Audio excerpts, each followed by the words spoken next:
नमस्कार विद्यार्थी मित्रांनो, यापूर्वीच्या लेक्चरमध्ये आपण काय शिकलो प्लाझ्मा मेम्ब्रेन बरोबर।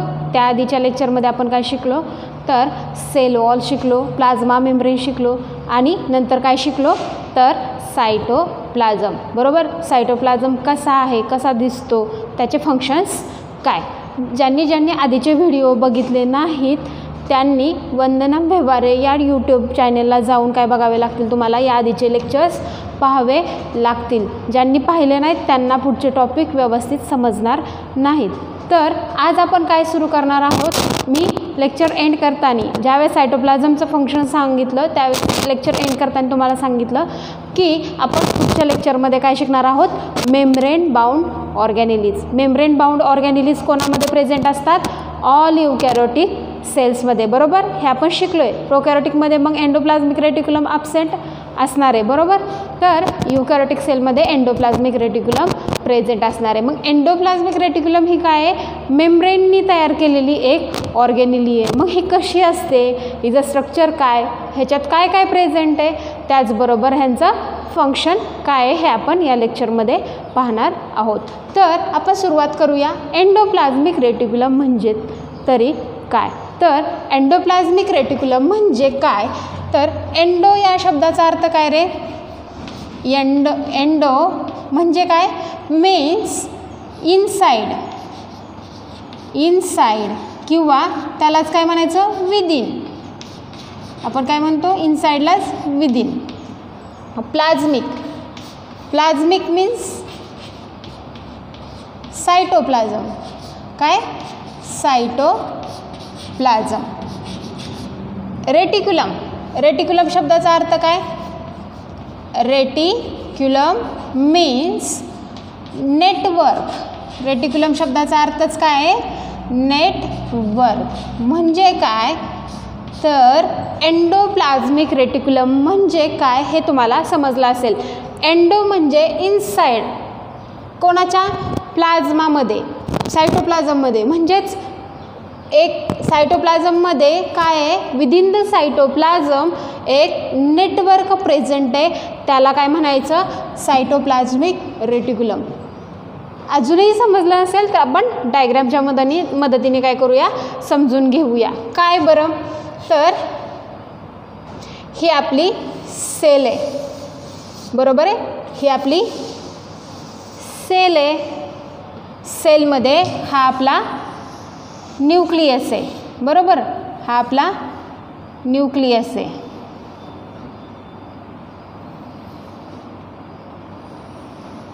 बरोबर ना। तर या न्यूक्लियसपासून, या न्यूक्लियर मेम्ब्रेनपासूनच एक स्ट्रक्चर तयार होते। त्या न्यूक्लियर मेम्ब्रेनपासूनच एक स्ट्रक्चर तयार होते, त्यालाच काय म्हणायचं, एंडोप्लाझ्मिक रेटिक्युलम। काय म्हणायचं, एंडोप्लाझ्मिक रेटिक्युलम। एंडोप्लाझ्मिक रेटिक्युलम म्हणजे काय तर विदिन द सायटोप्लाझम प्रेझेंट, काय प्रेझेंट आहे, काय प्रेझेंट आहे तर ट्युब्युल्स लाईक स्ट्रक्चर्स, त्याचबरोबर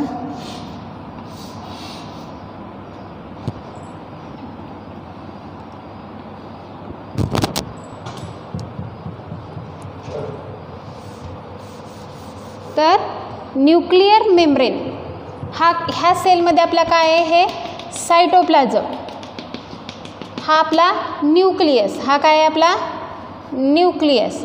न्यूक्लियसच्या कडेला कोण असतं, न्यूक्लियर मेम्ब्रेन। न्यूक्लियर मेम्ब्रेनच्या पासून तयार होते ते स्ट्रक्चर म्हणजे काय तर एंडोप्लाझ्मिक रेटिक्युलम। कसं दिसतंय, नेटवर्क लाईक स्ट्रक्चर दिसतंय। मग हे नेटवर्क लाईक स्ट्रक्चर काय असणार आहे तर एंडोप्लाझ्मिक रेटिक्युलम। हा सगळ्यात जो काढलाय मी तो काय आहे आपला एंडोप्लाझ्मिक रेटिक्युलम बरोबर।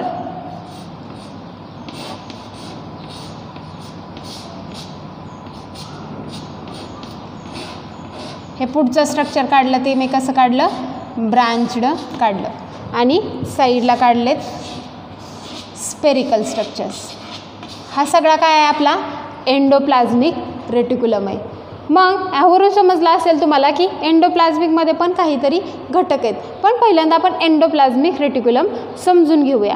हे लक्षात घ्या आता की इथून स्टार्ट झाला आहे तो इथपर्यंत आपला काय आहे एंडोप्लाझ्मिक रेटिक्युलम. कुठं प्रेझेंट आहे विदिन द सायटोसोल. कुठे इनसाइड द सायटोप्लाझम काय दिसतंय तुम्हाला एक नेटवर्क दिसतंय. हे म्हणजे काय झालं तुमचं तर सायटोप्लाझ्मिक नेटवर्क झालं. म्हणजे काय म्हणाल तुम्ही endoplasmic reticulum is a little network within the cytosol in all eukaryotic cell. मग एंडोप्लाझ्मिक रेटिक्युलम म्हणजे काय तर endoplasmic reticulum is endoplasmic reticulum is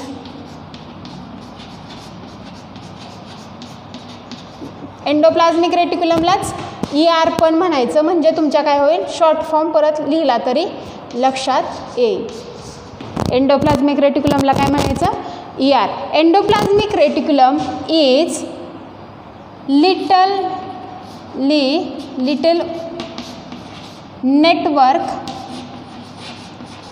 network within कुठे प्रेझेंट आहे विदिन अ सायटोसोल म्हणजे cytosol in all eukaryotic cell. आत्ताच मी सांगितलं की प्रत्येक युकॅरियोटिक सेलमध्ये आपल्याला काय दिसणार आहे हे स्ट्रक्चर दिसणार आहे. ऑल युकॅरियोटिक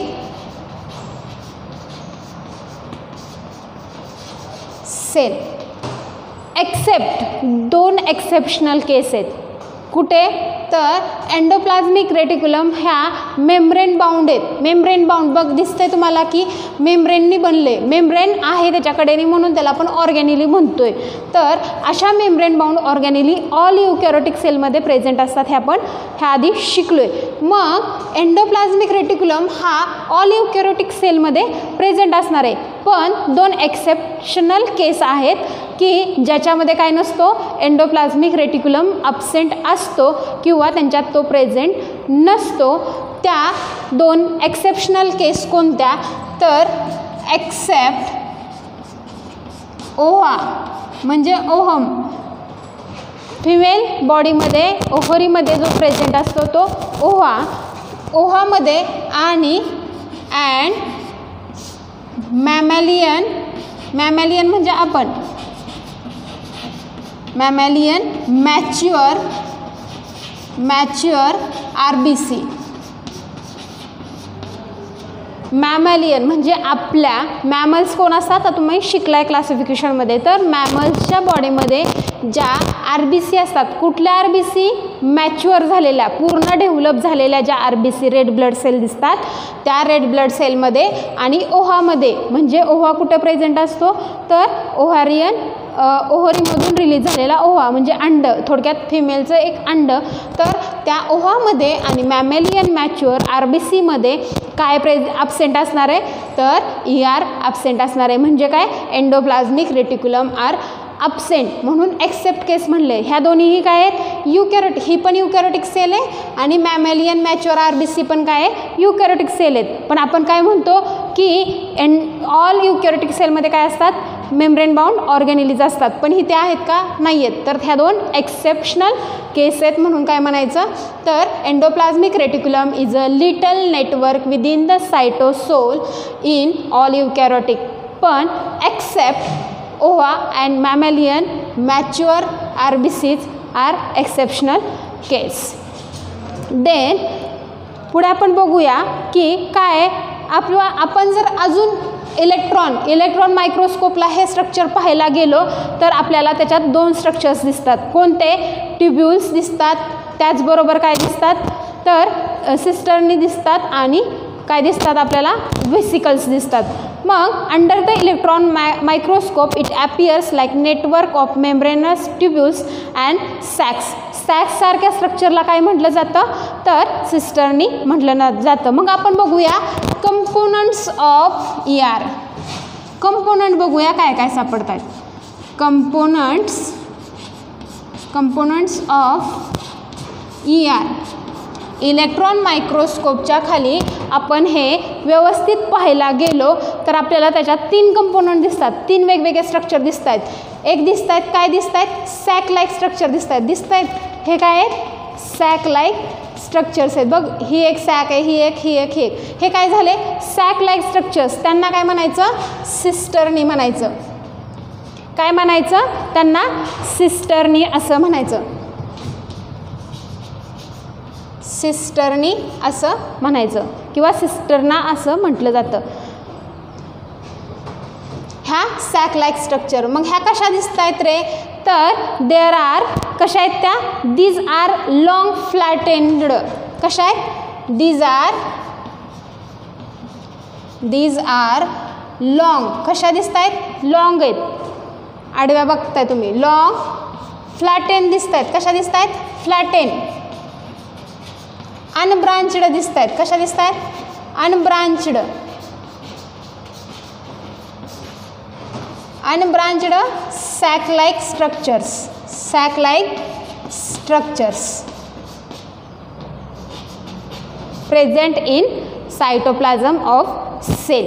सिस्टर्नी काय आहेत, तर दीज आर लॉंग. कशा आहेत, लॉंग दिसत आहेत, फ्लॅटेन दिसत आहेत आणि अनब्रांचड दिसत आहेत. अनब्रांचड तुम्ही म्हणाल मॅडम इथं ब्रांच दिसत आहेत, पण त्या फक्त काय असतात, एकमेकांशी थोड्याशा कुठेतरी काय दिसत आहेत, इथं एक अटॅच दिसते, इथं एक अटॅच दिसते, इथं एक अटॅचमेंट दिसते. पण त्या ब्रांच आहेत का, फट्या फुटलेत का, त्यांना नाही. त्या फक्त अटॅच असतात एकमेकांशी एका कनेक्शननी बारक्या. बाकीच्या त्या अनब्रांचड असतात. जसं की आपल्याला पुढे काय दिसतंय, हे ब्रांचिंग स्ट्रक्चर दिसतंय. मग दुसरं स्ट्रक्चर दिसतंय स्पेरिकल. त्या स्ट्रक्चरला काय म्हणायचं, तर त्या स्ट्रक्चरला म्हणायचं व्हेसिकल. व्हेसिकल्स. व्हेसिकल काय दिसत आहेत, these are the spherical membrane bound structure. These are the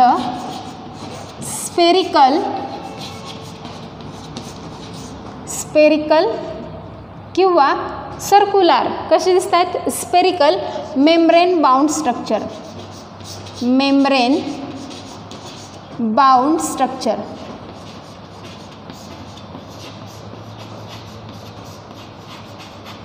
बरोबर. आणि काय असतात, तर ह्या सिस्टर्नी, व्हेसिकल्स आणि पुढे काय दिसते तुम्हाला, एक ब्रांचिंग स्ट्रक्चर दिसतं. त्याला काय म्हणतात, तर त्याला काय म्हणतात, ट्युब्युल्स. काय म्हणायचं, ट्युब्युल्स सारखं स्ट्रक्चर असतं म्हणून त्यांना काय म्हणायचं, ट्युब्युल. दीज आर द कशा असतात त्या, तर ट्यूब लाईक स्ट्रक्चर असणार आहे त्यांचं. कशा असणार आहे, tubules. These are the irregular often branched tubes bounded by membrane. These are free and associated with the cisternae. त्या कशा दिसत आहेत, दीज आर द ब्रांच्ड दिसत आहेत. दीज आर द ब्रांच्ड आणि कुठे प्लाझ्मा मेम्ब्रेनपर्यंत त्या काय पोहोचलेल्या आहेत. पण ट्युब्युल्सवरती काय नसतं, रायबोझोम्स प्रेझेंट नसतात. सिस्टर्नीवरती आणि व्हेसिकलवरती काय असतात, रायबोझोम्स आर स्टडीड असतात. ह्या सिस्टर्नींवरती हे जे मी गोल आकार काढते ते काय असतात, रायबोझोम्स असतात. ह्यांच्यावरती पण काय प्रेझेंट असतात, स्पेरिकलवरती रायबोझोम्स प्रेझेंट असतात. पण ह्या स्ट्रक्चर ब्रांचड जे स्ट्रक्चर दिसतंय ट्युब्युलसारखं, त्यांच्यावरती रायबोझोम्स प्रेझेंट नसतात. हा फरक लक्षात घ्या.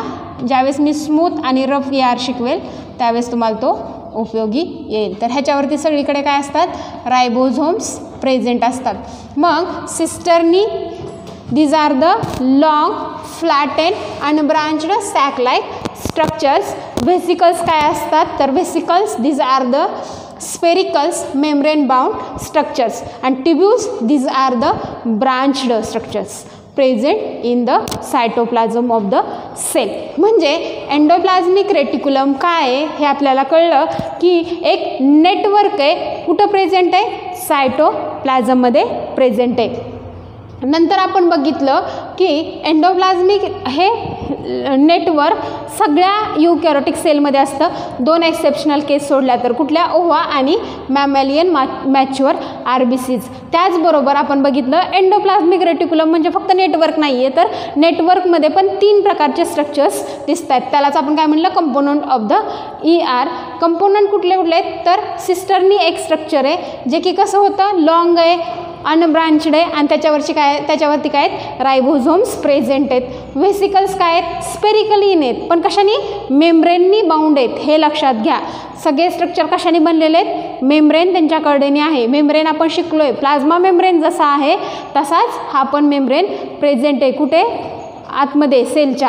आपण हा प्लाझ्मा मेम्ब्रेन शिकलोय.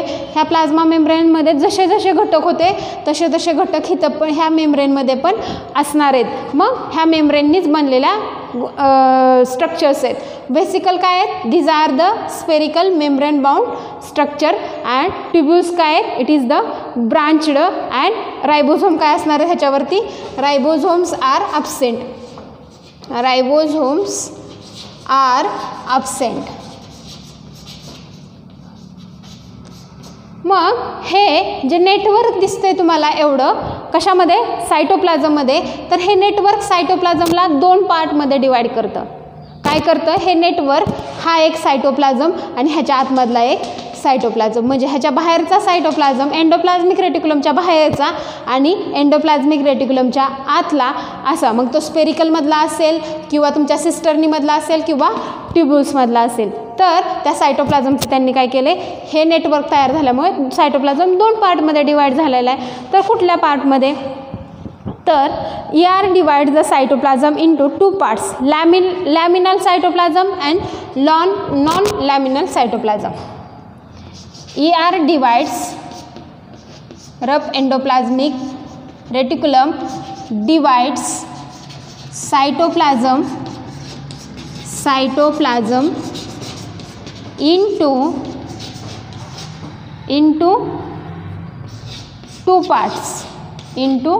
2 parts. मग कोणकोणते ते पार्ट? तर एक लॅमिनार सायटोप्लाझम आणि दुसरा नॉन लॅमिनार सायटोप्लाझम. मग लॅमिनार म्हणजे काय? तर 2 मेम्ब्रेननी तयार झालेलं हे एखादं जे स्ट्रक्चर असतं त्यांच्यामधली जी स्पेस असते त्याला काय म्हणतात?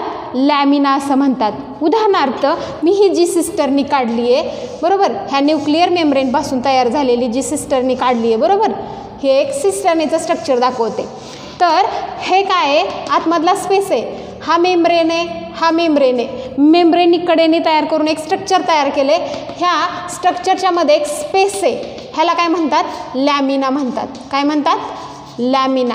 मग लॅमिनार सायटोप्लाझम म्हणजे काय? तर या आतमध्ये लॅमिनामध्ये प्रेझेंट असणारा सायटोप्लाझम ह्याला म्हटलं त्यांनी काय? Laminar cytoplasm. काय म्हणलं? Laminar cytoplasm. आणि ह्या सिस्टर्नींच्या बाहेर म्हणजे ही स्पेस असेल, ही स्पेस असेल, ही स्पेस असेल किंवा ह्या स्पेरिकलच्या बाहेरचा सायटोप्लाझम असेल त्याला काय म्हटलं? नॉन. ह्या बाहेरच्या ही दुसरी सिस्टर्नी असेल. उदाहरणार्थ सांगण्यासाठी सांगते. तर हा जो स्पेस असेल ह्या स्पेसमधल्या सायटोप्लाझमला काय म्हणले? Non laminar cytoplasm.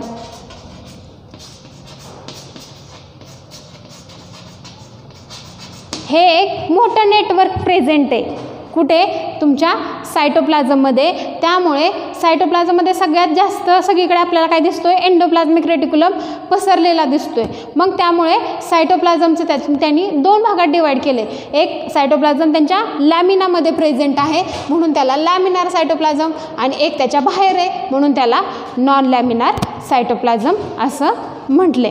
मग आपण बघूया की membrane of the endoplasmic reticulum is continuous with nuclear envelope at one end. काय दिसतं आपल्याला? न्यूक्लिअर एंडोप्लाझमिक एंडोप्लाझ्मिक रेटिक्युलमचा मेम्ब्रेन कुठं स्टार्ट झालेला दिसतोय आपल्याला, न्यूक्लिअर मेम्ब्रेन टू कुठपर्यंत दिसतोय आपल्याला, प्लाझ्मा मेम्ब्रेन.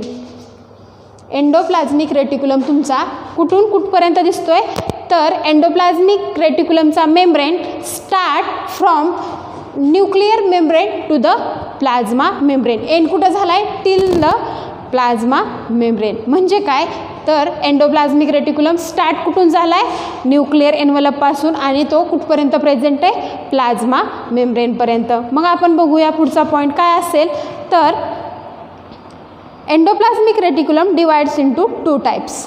एंडोप्लाझ्मिक रेटिक्युलमचे 2 टाईप आहेत, ते आपण बघूया. तर एंडोप्लाझ्मिक रेटिक्युलम म्हणजे काय हे समजलं सगळ्यांना.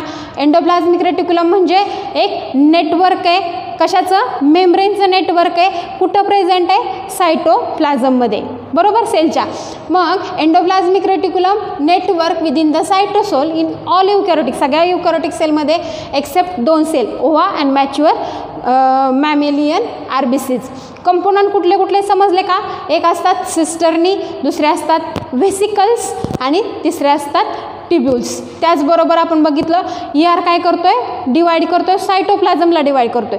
त्यांच्या आतमध्ये प्रेझेंट असणाऱ्या सायटोप्लाझमला त्यांनी काय म्हणलं, लॅमिनार सायटोप्लाझम म्हणलं, आणि त्यांच्या बाहेर प्रेझेंट असणाऱ्या सायटोप्लाझमला त्यांनी काय म्हणलं, तर काय म्हणलं, नॉन लॅमिनार सायटोप्लाझम म्हणलं. मग त्याचबरोबर आपण बघितलं ER कुठून सुरू झाला आहे, न्यूक्लिअर मेम्ब्रेन टू प्लाझ्मा मेम्ब्रेनपर्यंत आपला काय आहे, आपल्याला काय दिसतोय, तर आपला एंडोप्लाझ्मिक रेटिक्युलम ही सेल ऑर्गेनेल आपल्याला तिथून तिथपर्यंत दिसते, एक नेटवर्क दिसते, बरोबर, नेटवर्कसारखं स्ट्रक्चर दिसते. मग आपण बघूया की ERचे 2 टाईप दिसतात, मग ते कोणते, तर ER divides into 2 type. ER divides into 2 type. कोणते 2 टाईप, तर मी आधी पण सांगितलेत, कुठले रे, rough ER and smooth ER. कुठले, rough ER and smooth ER. आपण काय करूया, डिफरन्स बिटवीन टाईपमध्ये बघूया, म्हणजे तुमच्या लक्षात येईल. रफ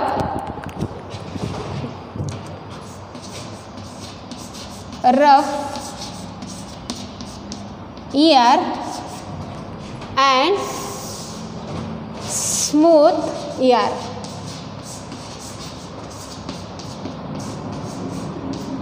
कसं आहे, रफ ER आणि smooth ER.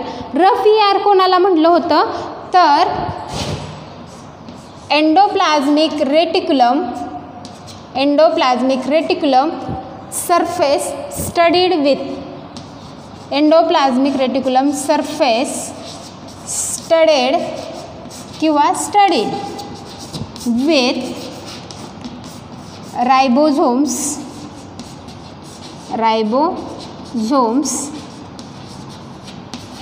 are called RER. म्हणजे काय, रफ एंडोप्लाझ्मिक रेटिक्युलम. मग इकडे काय असेल रे, स्मूथ म्हणजे काय असेल, तर एंडोप्लाझ्मिक रेटिक्युलम सरफेस, एंडोप्लाझ्मिक रेटिक्युलमचा जो सरफेस असेल, surface are not studded. Studded म्हणजे त्यांच्यावरती प्रेझेंट असणे, त्यांच्यावरती सगळीकडे ते प्रेझेंट असतात, म्हणजे studded, are not studded with ribosome. Simply इकडे राइबोझोम प्रेझेंट असतात आणि इकडे सरफेसवरती राइबोझोम्स ॲब्सेंट असतात. त्यांनाच आपण काय म्हणतोय, are called smooth ER. SER, smooth ER. म्हणजे काय की असा एंडोप्लाझ्मिक रेटिक्युलम ज्याच्या सरफेसवरती काय राइबोझोम्स प्रेझेंट आहेत, हा झाला RER. काय झाला, RER. आणि ज्याच्या सरफेसवरती काय नाही आहे, तर तुमचे राइबोझोम्स प्रेझेंट नाही आहेत, तर मग हा कसला झाला, तर हा SER म्हणजे स्मूथ एंडोप्लाझ्मिक रेटिक्युलम झाला. मग रफमध्ये अजून दुसरा काय फरक असेल, तर आत्ताच मी म्हटलं की राइबोझोम कुणावरती जास्त करून प्रेझेंट असतात, सिस्टर्नी आणि व्हेसिकल्स, काही काही व्हेसिकलवरती नसतातही. मग आपण काय म्हणू शकतो, रफ ER मध्ये कोण जास्त प्रेझेंट असू शकतं, रफ ER मध्ये कोण जास्त प्रेझेंट असेल, mainly composed of cisternae, mainly composed of cisternae. ह्या सिस्टर्नी ज्या आहेत न्यूक्लिअर मेम्ब्रेनच्या जवळच्या, त्या काय असतात, मेनली इकडे काय असणार आहेत, सिस्टर्नी असणार आहेत. आणि SER मध्ये मेनली कंपोज्ड कोण असणार आहेत, ट्युब्युल्स असणार आहेत. मग इकडे काय येणार, मेनली कंपोज्ड ऑफ ट्युब्युल्स. त्याचबरोबर अजून काय फरक असेल स्मूथ आणि रफमध्ये, तर रफ काय दिसतोय, रफ ER आपल्याला नियर टू कुणाच्या जवळ दिसतोय, न्यूक्लिअर मेम्ब्रेनच्या. कुणाच्या जवळ दिसतोय, नियरेस्ट टू न्यूक्लिअर मेम्ब्रेन. आणि ही इकडे तिसरा पॉईंट काय असेल, तो कोणाच्या जवळ असणार आहे, स्मूथ ER बघतोय आपण, कोणाच्या जवळ आहे, प्लाझ्मा मेम्ब्रेनच्या. मग ह्याचा पॉईंट काय येईल, nearest to plasma membrane.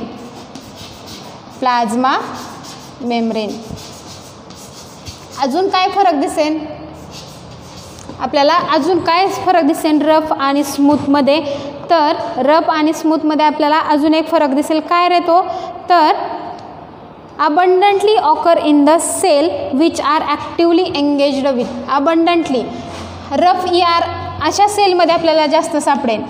अबंडंटली occurs in, म्हणजे रफ ER अशा सेलमध्ये आपल्याला जास्त करून सापडेल की occurs in cell which are, कुठल्या सेल, विच आर कोणाशी, कुठल्या सेल काय करत असतील त्या सेल, तर which are actively engaged in, which are actively engaged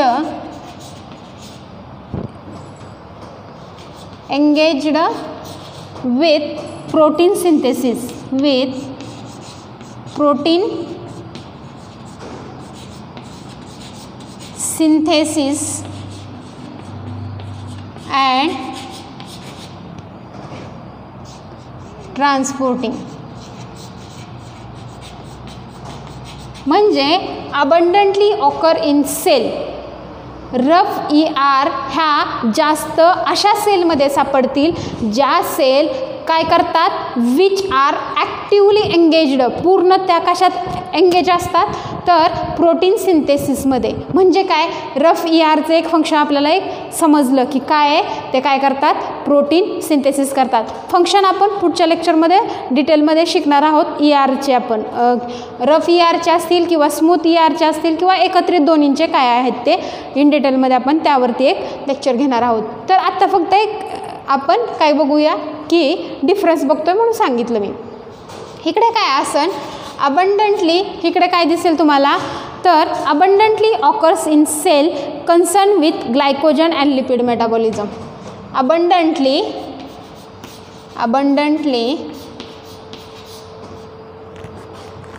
occurs in cell which are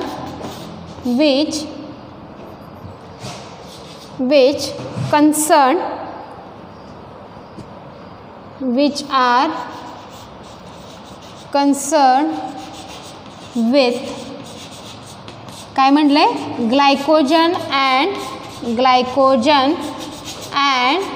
fat metabolism.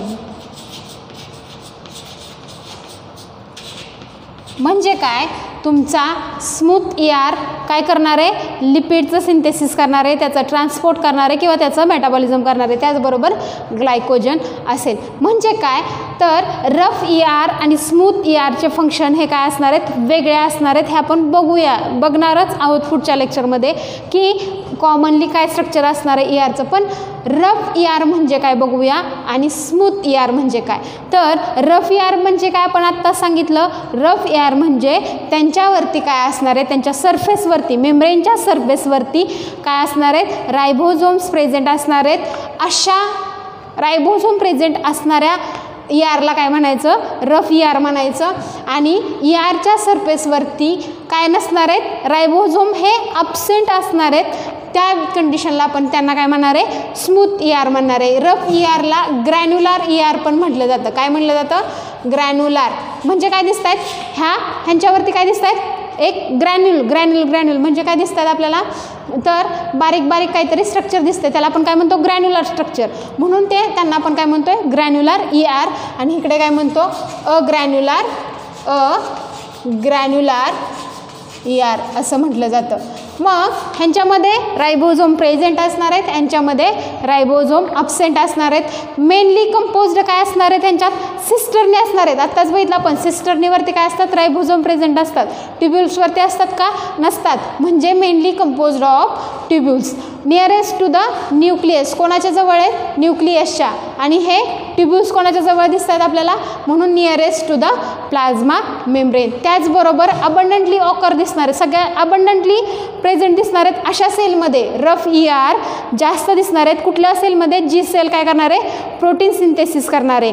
आणि अबंडंटली स्मूथ ER अशा सेलमध्ये जास्त दिसणार आहेत, ज्या काय करतात, लिपिड आणि ग्लायकोजनचं मेटाबॉलिझम करतात. मग आपण फंक्शन तर बघणारच आहोत. ह्यावरून आपल्याला एक फंक्शन समजले की रफ ER काय करतात, प्रोटीन सिंथेसिस करतात. आणि स्मूथ ER काय करतात, लिपिडचं मेटाबॉलिझम किंवा लिपिडचं सिंथेसिस करतात.